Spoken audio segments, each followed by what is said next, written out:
Hello friends, welcome to our YouTube channel. जैसा कि आपको पता है, आज 11 जुलाई को एसएससी एमटीएस का फर्स्ट शिफ्ट का एग्जाम खत्म हो गया है। उम्मीद करते हैं फर्स्ट शिफ्ट में जिनका एग्जाम था सभी का एग्जाम अच्छा हुआ होगा।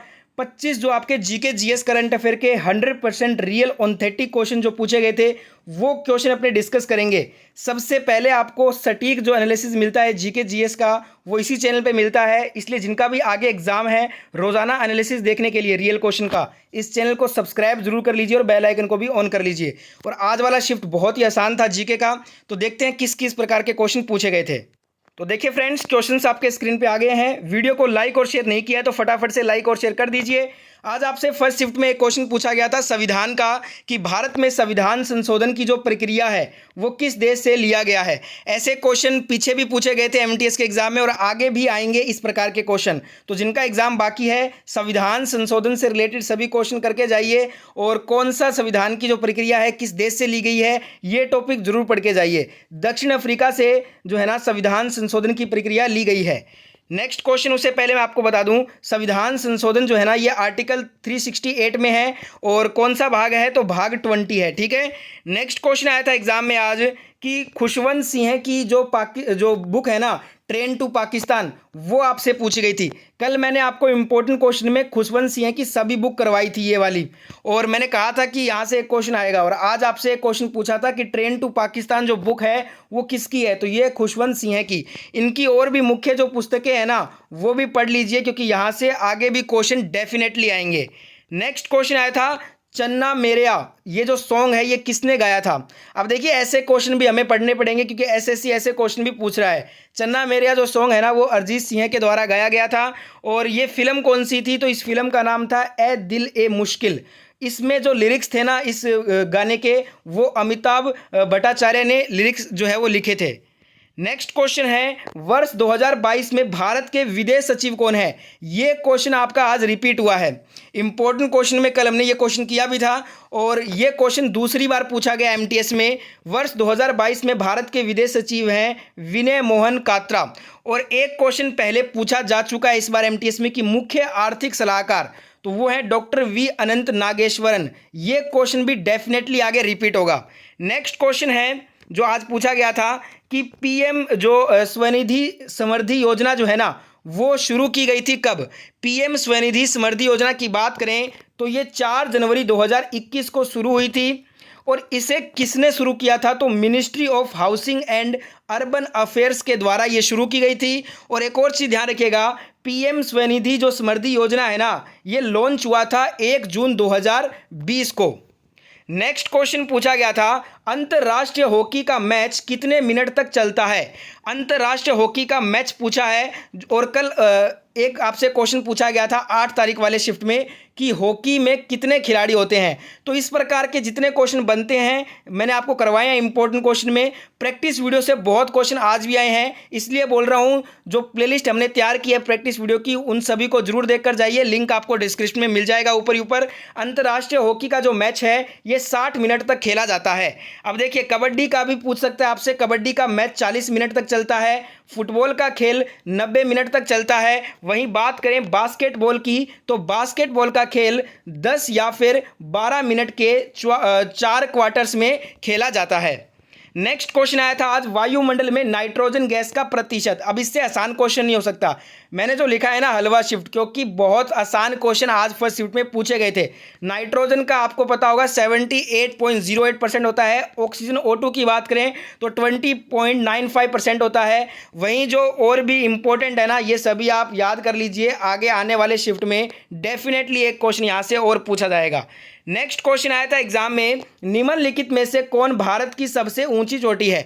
अब ये एग्जैक्ट हमें ऑप्शन नहीं मिला है। अगर देखिए भारत की सबसे ऊंची चोटी पूछी है ना तो कंचनजंगा ऑप्शन में अगर था तो आपको टिक करना था, पर जो स्टूडेंट्स हैं वो बोल रहे हैं कि कंचनजंगा ऑप्शन में था ही नहीं। माउंट एवरेस्ट वर्ल्ड की सबसे ऊंची चोटी है। नंदा देवी की बात करें तो ये हाईएस्ट पीक है लोकेटेड जो कि इंटायरली इंडिया में है। ठीक है। अब मेरे को बताना कि एग्जैक्ट क्वेश्चन और ऑप्शन क्या थे, जिसको भी याद है कमेंट जरूर कीजिएगा। एक क्वेश्चन आया था इलबारी वंश का संस्थापक कौन था। इलबारी वंश का पहला शासक था इल्तुमिश। ठीक है। इलबारी वंश की स्थापना इल्तुमिश ने 1210 से 1236 ईस्वी में, ठीक है, 1210 से 1236 का कार्यकाल हो जाएगा। और जो एक इलबारी तुर्क था खोखरों के विरुद्ध इल्तुतमिश की कार्यकुशलता से प्रभावित होकर मुहम्मद गोरी ने उसे अमीरुल उमर नामक महत्वपूर्ण पद प्रदान किया था। ये नाम याद रखिएगा। और एक और क्वेश्चन आज पूछा है गुलाम वंश से रिलेटेड कि गुलाम वंश का संस्थापक पूछा था, तो कुतुबुद्दीन ऐबक गुलाम वंश का संस्थापक था। और दिल्ली सल्तनत से भी क्वेश्चन आया है कि दिल्ली सल्तनत पर सबसे पहले किसने शासन किया था। दिल्ली सल्तनत से जो है ना सबसे पहले शासन किया था कुतुबुद्दीन ऐबक ने। कब तक किया था? 1206 से 1210 के बीच में। अब देखिए दिल्ली सल्तनत और गुलाम वंश, इन दोनों में से मेरे को लगता है एक ही क्वेश्चन पूछा गया था। तो जिनका भी एग्जाम था फर्स्ट में बताइएगा दोनों में से कौन सा क्वेश्चन आया था। एक क्वेश्चन आया था कि 2011 की जनगणना के अनुसार भारत में शहरी जनसंख्या का कुल प्रतिशत आपसे पूछा गया। 2011 की जनगणना को पूरा घोलकर पी जाइए, क्योंकि एक क्वेश्चन हर बार हर शिफ्ट में आ रहा है। और देखिए आज आपसे पूछा है शहरी जनसंख्या का कुल प्रतिशत, तो ये आपका 31.16। और वहीं बात करें अपने ग्रामीण की, तो ग्रामीण कितना है? 68.84%। और देखिए अगर क्वेश्चन ऐसा पूछ ले कि जनगणना 2011 के अनुसार किस नगर की जनसंख्या सबसे अधिक है, ये एक बार क्वेश्चन इस बार एमटीएस में पूछा जा चुका है, तो मुंबई आपका करेक्ट आंसर होता। दूसरे स्थान पे दिल्ली है, तीसरे स्थान पे कोलकाता है। और यहाँ पे जो सेंसस 2011 के जो इम्पोर्टेंट जो है ना, ये सभी मैंने लिख दिए हैं एक ही चार्ट में। आप इन सभी को रट लीजिए, क्योंकि यहाँ से क्वेश्चन हर शिफ्ट में एक पूछ रहा है। अगर आप ये सभी रट लेते हो तो एक क्वेश्चन आपका कन्फर्म सही हो जाएगा एग्जाम में।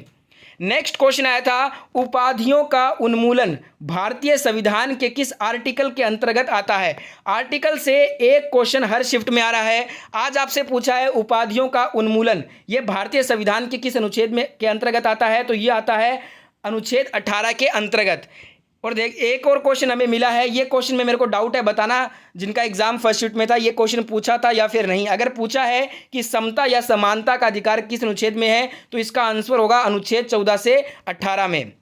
नेक्स्ट एक क्वेश्चन आया था निम्नलिखित में से कौन कार्बन का अपरूप है। अब ऑप्शन में आपको ग्रेफाइट, डायमंड दोनों में से एक दिया होगा, या इनमें से जो भी आपको ऑप्शन में आज था वो आपको टिक करना था बिना सोचे समझे।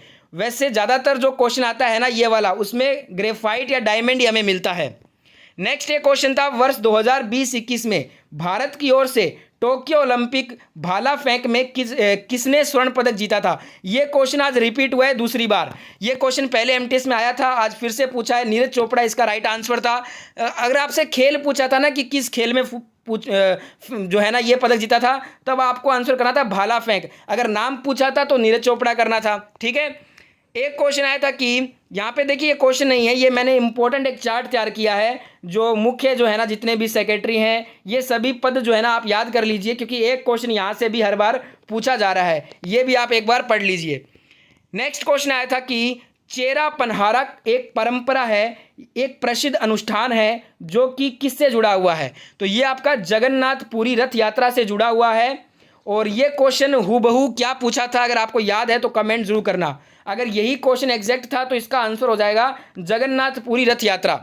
नेक्स्ट क्वेश्चन आया कि प्लासी का जो युद्ध हुआ था उसमें सिराजुद्दौला किस कारण से हारा था, उसके हारने का मुख्य कारण आपसे पूछा था। देखिए युद्ध से पहले ही नवाब के 3 सेनानायक, उसके दरबारी तथा राज्य के अमीर सेठ, जगत सेठ आदि से क्लाइव ने षड्यंत्र कर लिया था, और इस तरह से अंग्रेजों ने भारत में शासन की नींव डाली थी। अब एग्जैक्ट मेरे को आंसर इसका नहीं मिला है क्योंकि ऑप्शन नहीं है। अगर आपको ऑप्शन याद है तो कमेंट कर देना। नेक्स्ट क्वेश्चन आया था कि साहित्य दर्पण किसके द्वारा लिखा गया था। साहित्य दर्पण संस्कृत भाषा में लिखा गया साहित्य विषय ग्रंथ है, जिसके रचयिता कौन है, पंडित विश्वनाथ हैं। ठीक है दोस्तों। एक क्वेश्चन आया था कि बांग्लादेश भारत के किन राज्यों के साथ अपनी सीमा साझा करता है, तो टोटल असम, त्रिपुरा, मिजोरम, मेघालय, बंगाल 5 भारतीय राज्यों के साथ बांग्लादेश अपनी सीमा साझा करता है। नेक्स्ट एक क्वेश्चन आया था समशीतोष्ण जलवायु के लिए कौन सी फसल उपयुक्त मानी जाती है। समशीतोष्ण जलवायु के लिए चावल, गन्ना, तंबाकू और दूसरी ओर कपास, गेहूं आदि समशीतोष्ण जलवायु की फसलें भी जो है ना पैदा की जाती है। अब देखिए ऑप्शन बताइएगा एग्जैक्ट अगर ऑप्शन मालूम है तो। नेक्स्ट क्वेश्चन आया था कि प्राचीन काल में गांधार देश की राजधानी, तो गांधार देश की प्राचीन काल में राजधानी तक्षशिला थी, और इसे जो है ना वर्तमान में रावलपिंडी कहा जाता है, जो पाकिस्तान में स्थित है। तक्षशिला को ज्ञान और शिक्षा की नगरी भी कहा जाता था। नेक्स्ट एक क्वेश्चन आपसे पूछा है, एग्जैक्ट क्वेश्चन नहीं मिला है, ओडिशा में हिंदू मंदिरों की संरचना को क्या कहा जाता था। इस क्वेश्चन में डाउट है, अगर ये पूछा है तो किस प्रकार से पूछा है, याद है तो कमेंट जरूर करना। और दोस्तों लगभग आज 25 क्वेश्चन पूरे मैंने आपको करवा दिया है। इस बात पे वीडियो को लाइक करना तो बनता है, लाइक करने के साथ शेयर भी कीजिएगा वीडियो को। और ऐसी एनालिसिस, ऑथेंटिक एनालिसिस सबसे पहले देखने के लिए चैनल को सब्सक्राइब करके बेल आइकन ऑन कर लीजिए। इसका PDF फाइल मिलेगा टेलीग्राम पे, ज्वाइन कर लो, लिंक डिस्क्रिप्शन में मिल जाएगा।